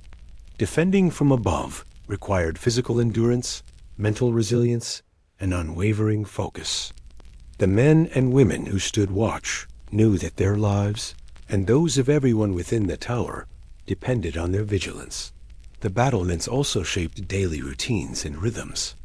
Watches were scheduled in shifts, with sentries relieved periodically to rest or warm themselves. Still, the cold and confinement made even brief postings arduous. The knowledge that an enemy could strike at any moment kept adrenaline high and nerves frayed. At night, the battlements took on an eerie quality. Shadows deepened, and the dark silhouette of the tower loomed against the moonlit sky. The faintest sound, a rustle of leaves, the call of an owl, the distant clash of steel, could set hearts racing. Despite the hardships, the battlements offered moments of awe and reflection.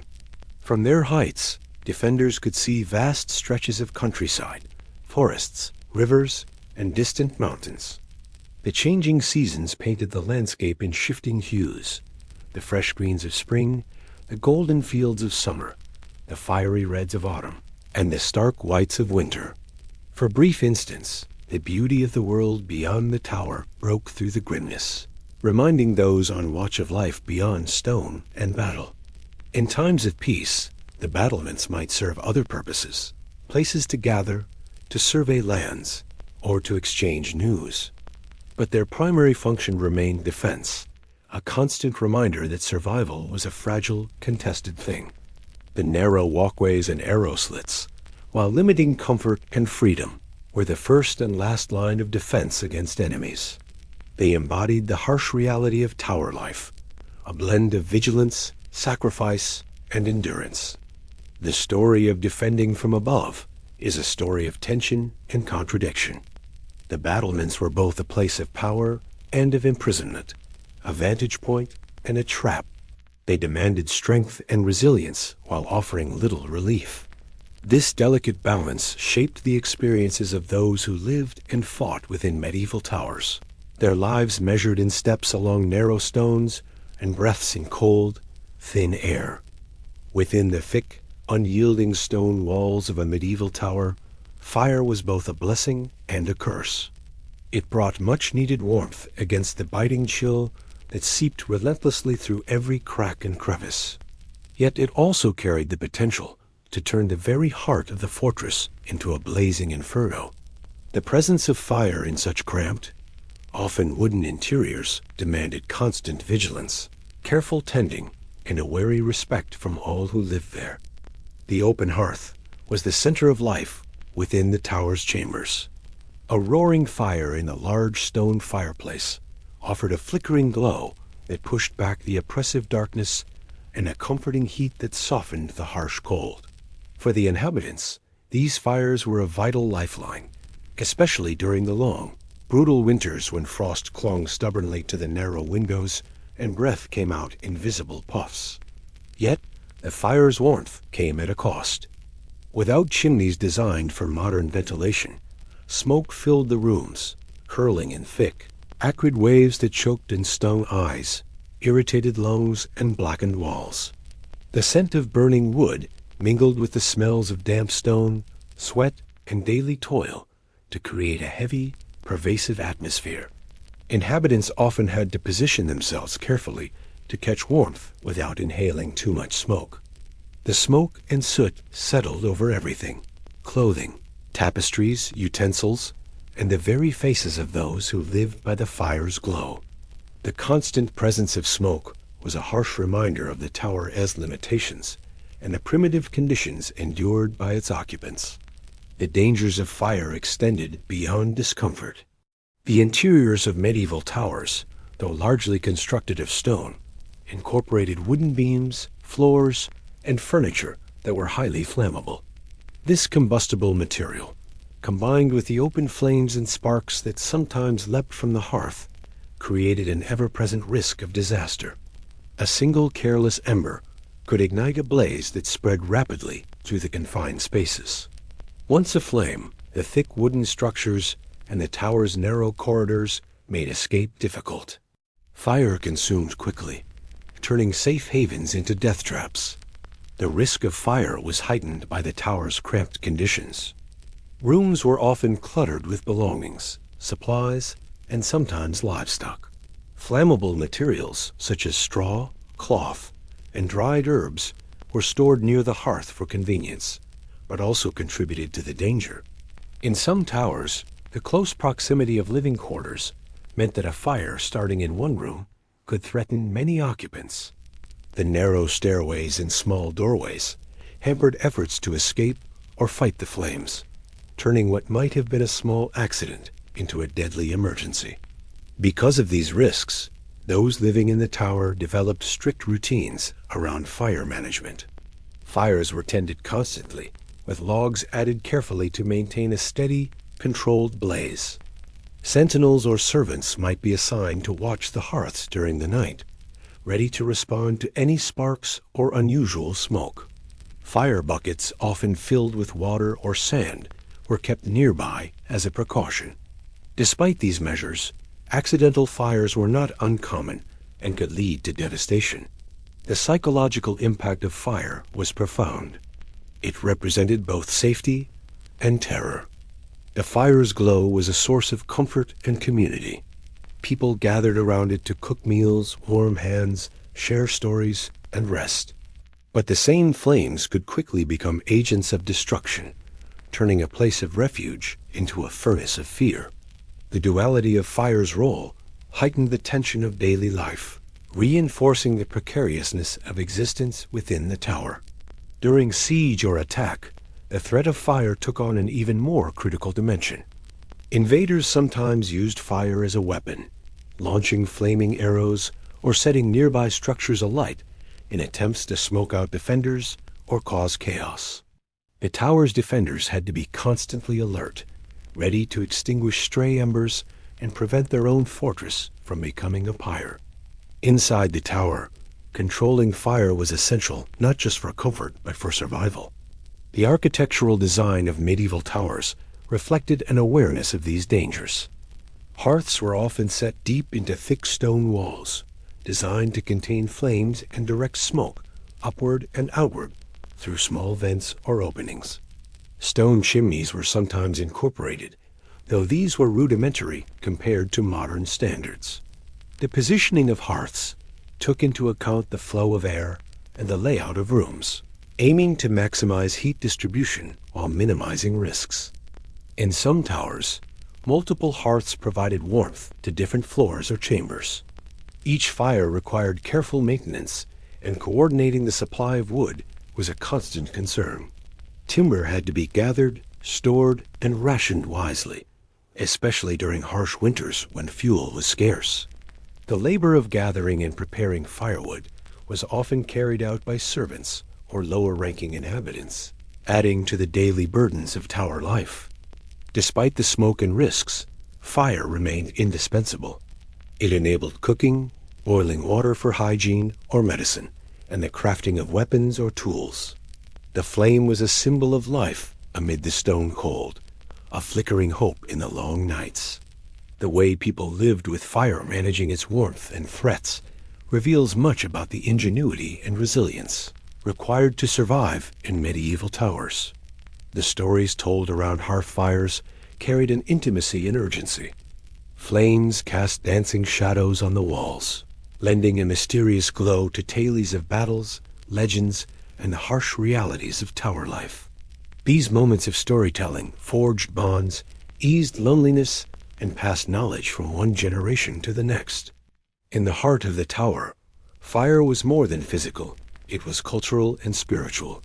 The fire's smoke also played a more subtle role, affecting the atmosphere of the tower in ways both physical and psychological. Soot-blackened walls and ceilings became markers of time and endurance, recording centuries of smoke and flame. The constant haze created a muted, dim light that contributed to the tower's somber, mysterious ambience. Yet even as fires warmed and illuminated, they reminded all who dwelled in these towers of their vulnerability. The balance between life-giving heat and destructive potential was precarious. A careless moment, a sudden gust of wind, or a failing stonework could transform comfort into catastrophe. This fragile equilibrium shaped daily routines, behavior, and the collective consciousness of the tower's inhabitants. The story of fire in medieval towers is a tale of contrasts. It was a source of warmth and community, yet also a harbinger of destruction. A physical necessity and a psychological force, fire shaped the very essence of tower life. Understanding this relationship offers a window into the lived experience of those who faced the cold stone and shadows, finding light and danger in the flames that flickered within. Inside the cold, unyielding walls of a medieval tower, the question of food was never far from the minds of those who lived there. Sustenance was scarce, precious, and often far from fresh. The daily struggle to find nourishment in such harsh, confined spaces shaped every aspect of life, from mood and health to relationships and survival. Food stores within the tower were limited by space, by supply lines vulnerable to disruption, and by the natural challenges of preservation. Unlike today's abundance and refrigeration, medieval towers had to rely on whatever could be stored long-term. Typically hardy staples that could survive months or even years on shelves or in pantries. Hard bread was the backbone of the diet. Dense, coarse loaves made from rye or barley, grains more resistant to spoilage than wheat, provided a base for many meals. This bread was often so tough it could break teeth, and the taste was plain, sometimes bitter, but it was reliable fuel for weary bodies. Salted meat, preserved by curing with salt or smoking, was another common provision. It offered protein, but came with its own challenges. The salt made the meat tough and sometimes unpleasant, and it was often riddled with gristle or connective tissue. Yet, in the absence of fresh meat, it was a lifeline. Fresh food was a rare and coveted luxury.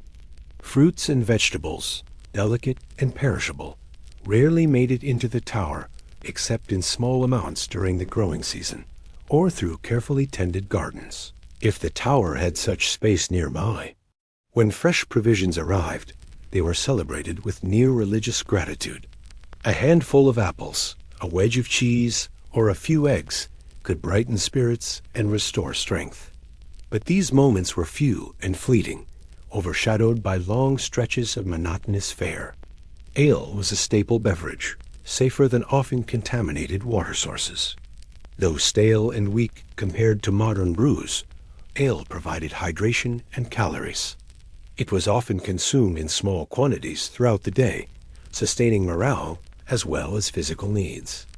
The bitter taste and low alcohol content made it less intoxicating, but its warmth was welcome on cold days and nights. The limited food variety took a toll on health. Diets lacking in vitamins and fresh nutrients led to deficiencies and ailments.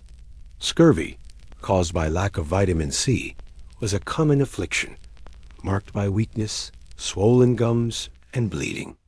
The inhabitants of the tower often suffered from these conditions, weakened further by the cold and stress of their confined lives. Malnutrition sapped strength and lowered resistance to disease, compounding the hardships of tower life. Food spoilage was a constant threat. Without refrigeration or modern preservatives, meat and dairy could turn rancid in days. Storage conditions in the damp, poorly ventilated stone rooms accelerated decay. Mold and insects claimed grains and stored foods, reducing already limited supplies. Those responsible for provisioning the tower faced a relentless challenge to keep food edible and safe. The act of eating became ritualized, governed by scarcity and the need to stretch rations. Meals were often small, taken quickly, and shared sparingly. The scarcity fostered tension, jealousy, and sometimes conflict among inhabitants, as each tried to secure enough to survive. Food was hoarded, traded, or even stolen in desperate moments, underscoring the fragile social fabric within the tower. Hunting and foraging were limited by the tower's defensive purpose and location. Towers were often built in strategic but isolated places, atop hills, cliffs, or near borders. Surrounding lands might be wild and dangerous, patrolled by enemies or filled with untamed forests. Those who ventured out risked ambush, injury, or capture. The risks often outweighed the potential rewards. Gardening, when possible, offered a modest supplement. Small plots, window boxes, or nearby fields cultivated hardy vegetables like onions, beans, and cabbage. These gardens required care and labor, often under threat from weather or raids. The produce was meager but precious, adding variety and nutrients to the daily diet. Preservation techniques were vital. Salt curing, smoking, drying, and pickling were used to extend the life of perishables. These methods imparted strong flavors and altered textures, sometimes unpleasant but necessary. Salt itself was a prized commodity, traded carefully and rationed strictly.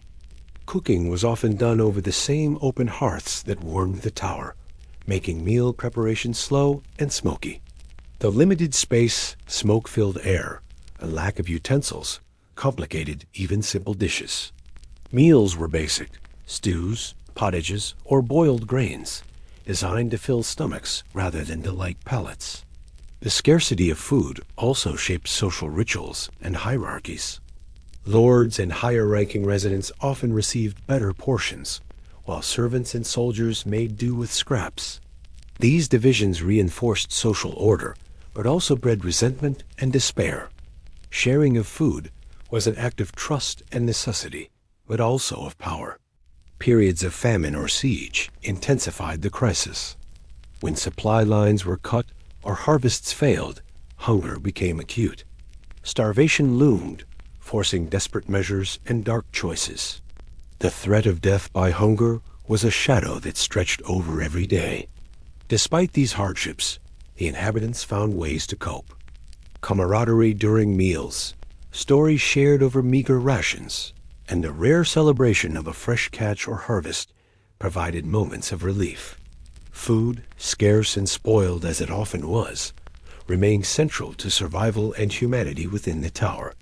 Understanding the role of food in medieval towers reveals the daily struggles behind the stone walls. It was not just about sustenance, but about resilience, community, and the delicate balance between life and death. Through hunger and hardship, those who lived in these towers endured, their spirits sustained by the smallest crumbs and the faintest hope. Within the unyielding stone walls of a medieval tower, the hardships of physical life were only part of the story. The psychological burden bore down relentlessly on those who called these grim fortresses home. Cold, darkness, and squalor were more than discomforts.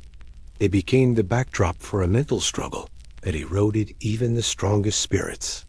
From the first day, occupants found themselves trapped not just by stone, but by an overwhelming sense of isolation.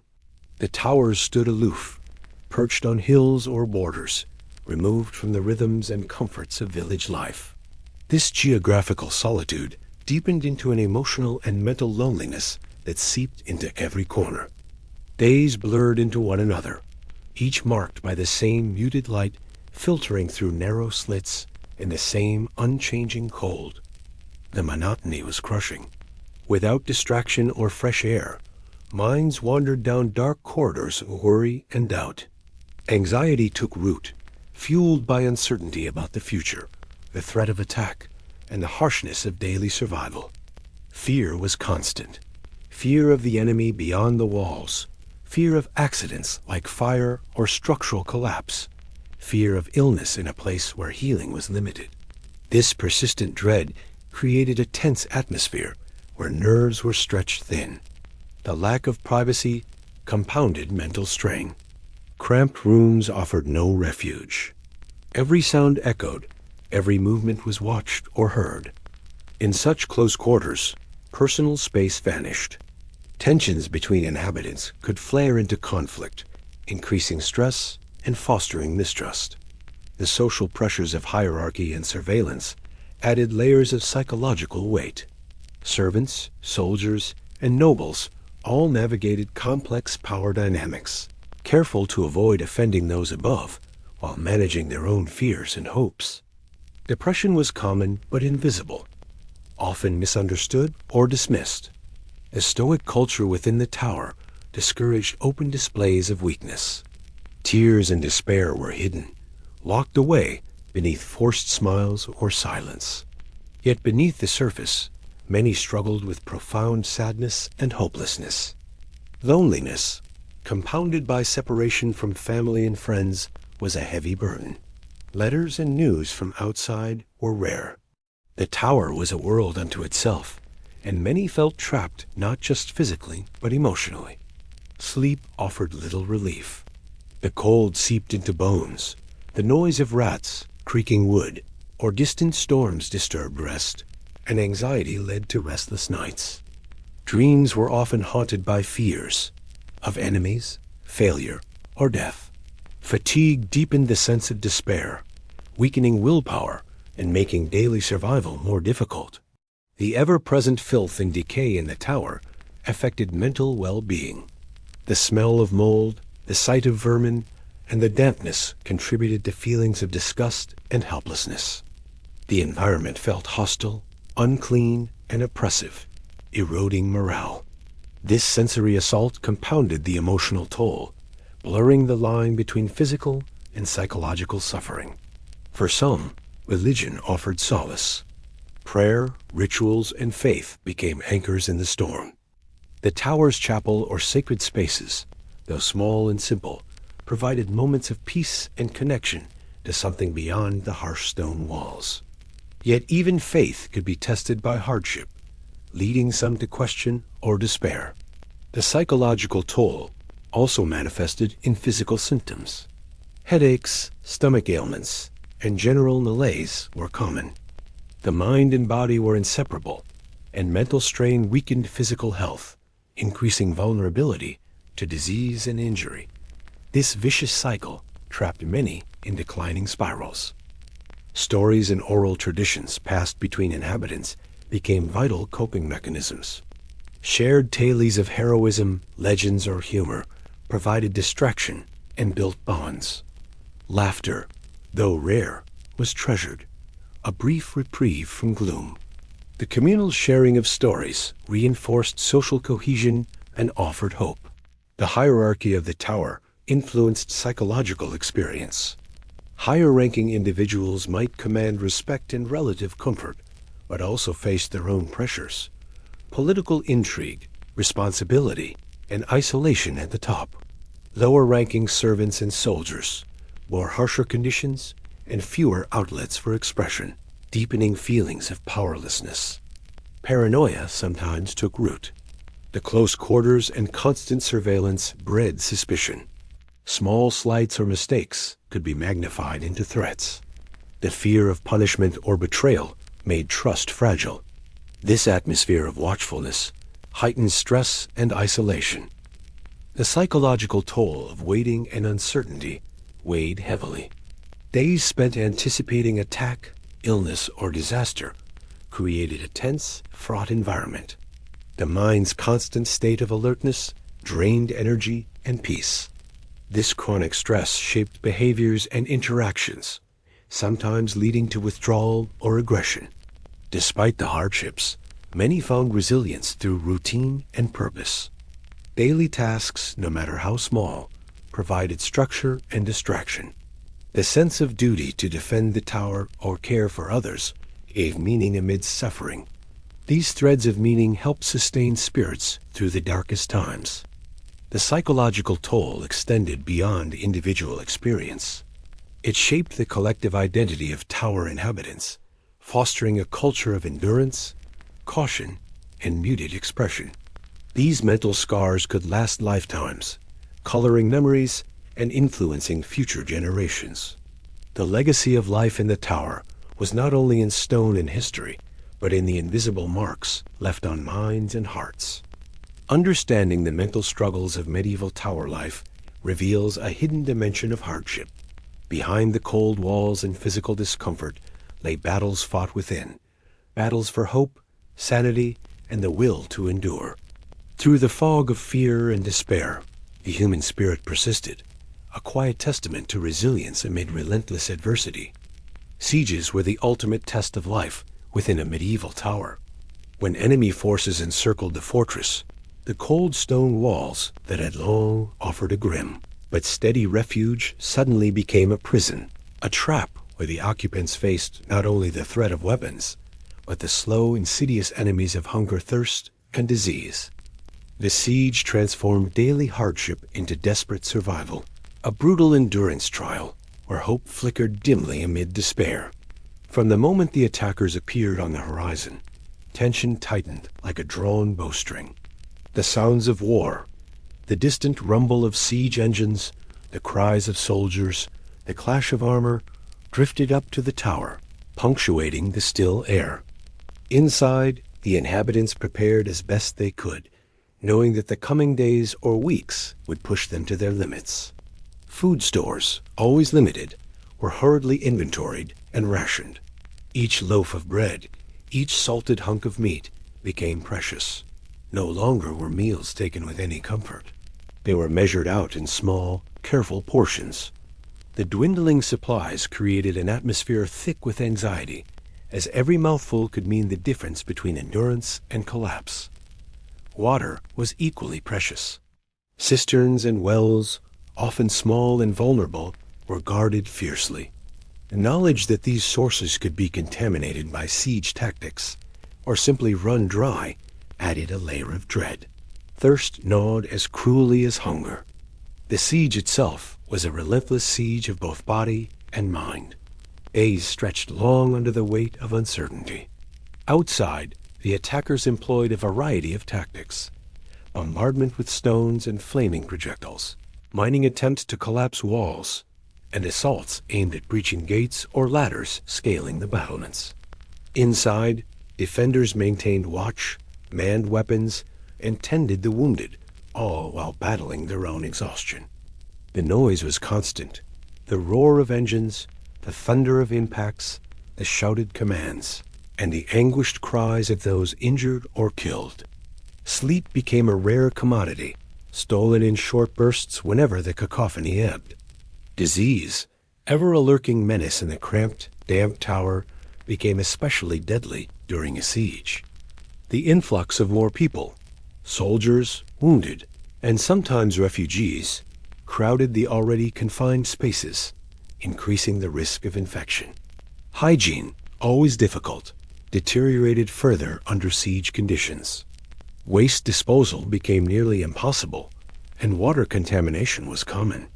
Outbreaks of dysentery, typhus, and respiratory illnesses swept through the population, killing quietly and indiscriminately. Often, more lives were lost to sickness than to the sword. The psychological strain of a siege was profound. Fear tightened its grip, not only for immediate danger, but for the slow starvation and sickness encroaching from within.